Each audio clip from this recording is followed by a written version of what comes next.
Hello Matrix. Alright, today I have to go through the conservation of mechanical energy. I know you've done that already in grade 10, but we're going to use it now in Matric with typical questions where they might combine certain surfaces with friction or without friction, where we have to determine the work done by an object or by a force on an object or the net force. So what is mechanical energy?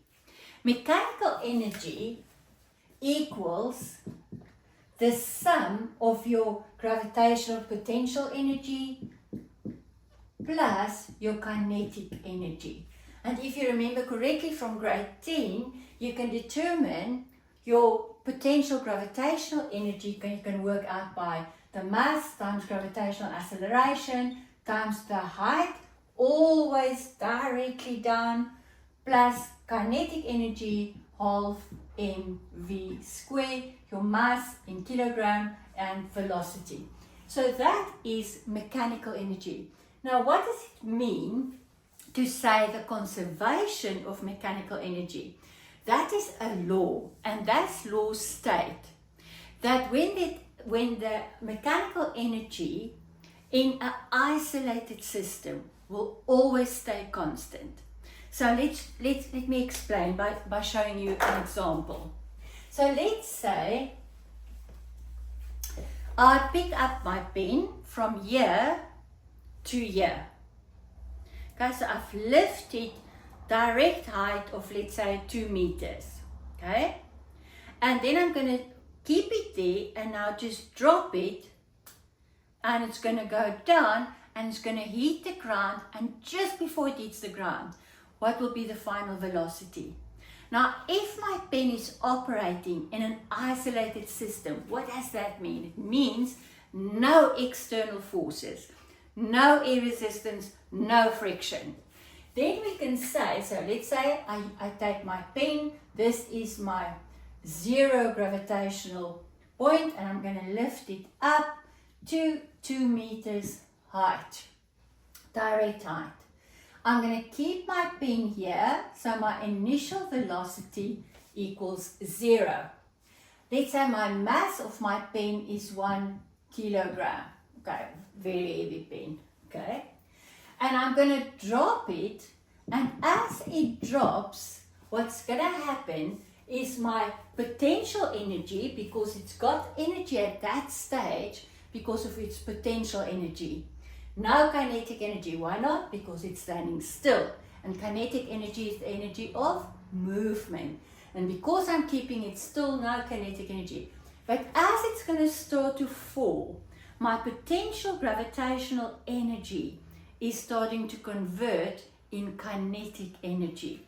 So let's call this point A and point B. Then my law of conservation of mechanical energy states that whatever my mechanical energy is at A, it's going to stay the same, and it will also be exactly the same energy in joules at point B.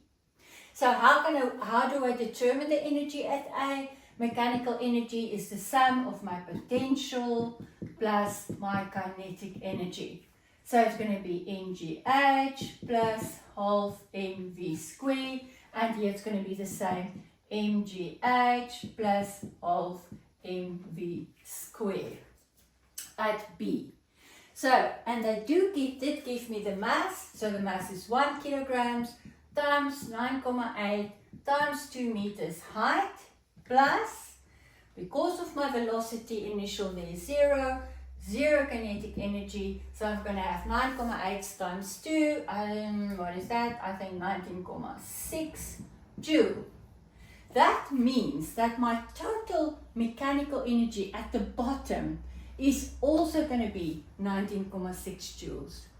In fact, it's going to be 19,6 joules at any point during the fall. So it could be there, what's the total mechanical energy? 19,6. Falling. What's the total mechanical energy? 19,6 joules. So that energy, that mechanical energy, is going to stay the same. And we're going to now use this in our problems in matric. Now let's have a look at, for instance, where will we use this? So again, back to my questions about work. Work, energy, power. All right, that is around about your question 5 on your matric paper. Okay, so let's say we've got a slope. Okay, let's say again it's a boy on a skateboard and he's going to go down the slope. This is point A and that is the bottom of the slope at point B. They do give me the height here, because I need that, let's say as 10 meters high. And they're going to give me the mass of the boy and his skateboard at, let's say, 60 kilograms. Okay, so that's what I have. And now they're going to ask me, what is the final velocity of the boy on his skateboard at the bottom of the slope? And in the question, when you read your question, and the moment I see there's no friction here, then I'm going to think, use the law of mechanical energy, which states what? It states that my total mechanical energy at A equals the total of my mechanical energy at point B. Okay, so how am I going to determine that? Mechanical energy, that is my gravitational potential energy plus my kinetic energy of mv squared equals mga plus half mv squared. And I'm going to put this in brackets to say that is at point A and that is at point B.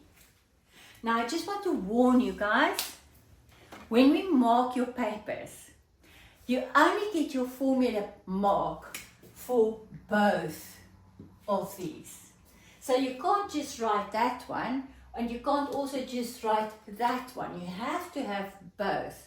So don't beat around the bush, don't be lazy, do get that mark. You're going to need that mark. It's maybe the one mark between 79% and 80%, and then we're going to need it. Alright, so now you're going to start to substitute. So they did give me my mass 60 times 9,8 times the height of 10 meters plus, but because it was standing still there before it starts to slide down, my initial velocity is 0, so the kinetic energy in the beginning is 0, equals, again, I'm at the bottom, so my height here is not anymore 10 but 0, so I've got a 0 potential, gravitational potential energy plus half of my mass, which is 30 V final squared. And now I can start working that out. Easy peasy, let's see.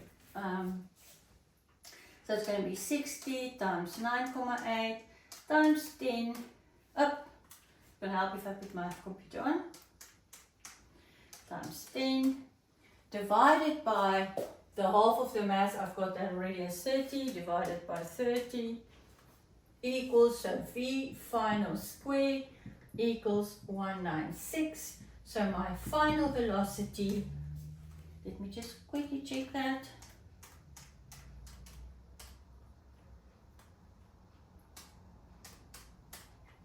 Yep, so my final velocity 196 equals 14 meters per second. So, and you're going to see when I start doing questions on work, you're going to see, guys, in the matric papers, they very often combine this conservation of mechanical energy either with momentum, where they have Tarzan, you know, jumping down and he's coming with a slope like this, and then at the bottom, what is its final velocity. So remember, we can use this mechanical energy. Remember in grade 10, we used it in roller coasters or a pendulum kind of a movement like this.